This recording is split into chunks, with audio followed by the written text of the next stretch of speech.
Assalamualaikum warahmatullahi wabarakatuh. Nama saya Hamdan Murdani dari kelompok 2 Angkatan 4. Saya akan meresume materi tentang manajemen ASN. Manajemen ASN adalah pengelolaan ASN untuk menghasilkan ASN yang profesional, memiliki nilai dasar, etika profesi, bebas dari intervensi politik, dan bersih dari praktek korupsi, kolusi, dan nepotisme. Kedudukan ASN. Berdasarkan Undang-Undang ASN Nomor 5 Tahun 2014, pegawai ASN terdiri dari PNS dan P3K. PNS merupakan WNI yang memenuhi syarat tertentu diangkat sebagai pegawai ASN secara tetap oleh pejabat pembina kepegawaian untuk menduduki jabatan pemerintahan dan memiliki nomor induk pegawai secara nasional. Sedangkan P3K atau PPPK, yaitu WNI yang memenuhi syarat tertentu diangkat oleh pejabat pembina pegawai berdasarkan perjanjian kerja sesuai dengan kebutuhan instansi pemerintah untuk jangka waktu tertentu dalam melaksanakan tugas pemerintah. Peran ASN. Pegawai ASN berkedudukan sebagai aparatur negara yang menjalankan kebijakan yang ditetapkan oleh pimpinan instansi pemerintah serta harus bebas dari pengaruh intervensi semua golongan dan partai politik. Fungsi dan peran ASN. 1. Sebagai pelaksana kebijakan publik, yaitu melaksanakan kebijakan yang dibuat oleh pejabat pembina kepegawaian sesuai dengan ketentuan peraturan perundang-undangan. 2. Sebagai pelayan publik, memberikan pelayanan publik yang profesional dan berkualitas. Ketiga, perekat dan pemersatu bangsa. Tugas ASN selanjutnya mempererat persatuan dan kesatuan bangsa di negara Republik Indonesia. Selanjutnya, hak dan kewajiban ASN. Agar dapat melaksanakan tugas dan tanggung jawabnya dengan baik, dapat meningkatkan produktivitas, menjamin kesejahteraan dan akuntabel, maka setiap ASN diberikan hak. Hak adalah sesuatu yang patut atau layak diterima. Sesuai dengan pasal 21 Undang-Undang ASN Nomor 5 Tahun 2014 bahwa ada hak PNS dan ada hak P3K.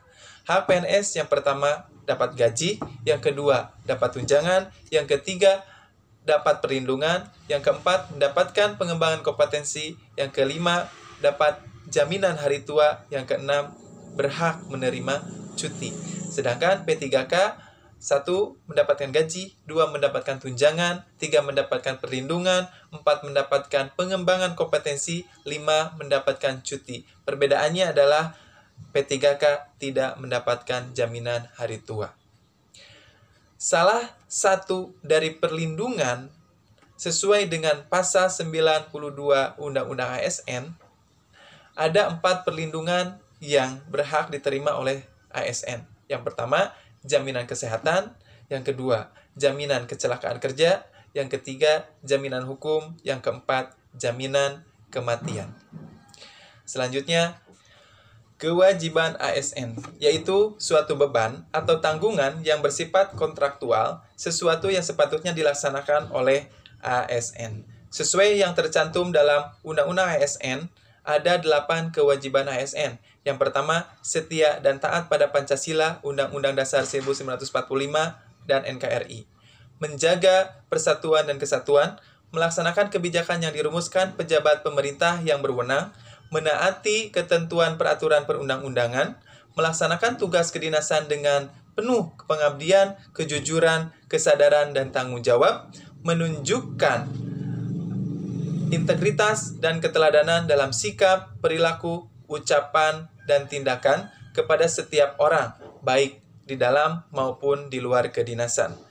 Menyimpan rahasia jabatan dan hanya dapat mengemukakan rahasia jabatan sesuai dengan ketentuan peraturan perundang-undangan.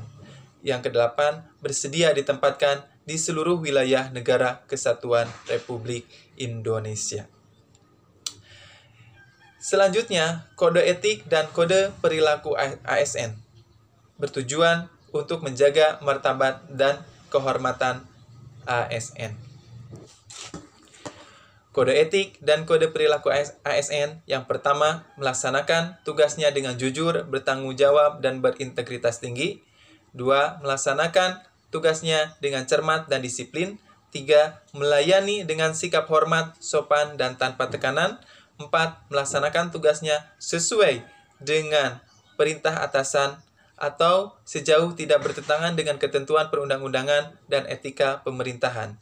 Yang kelima, tidak menyalahgunakan informasi intern negara, tugas, status, kekuasaan, dan jabatannya untuk mendapatkan atau mencari keuntungan atau manfaat bagi diri sendiri atau untuk orang lain.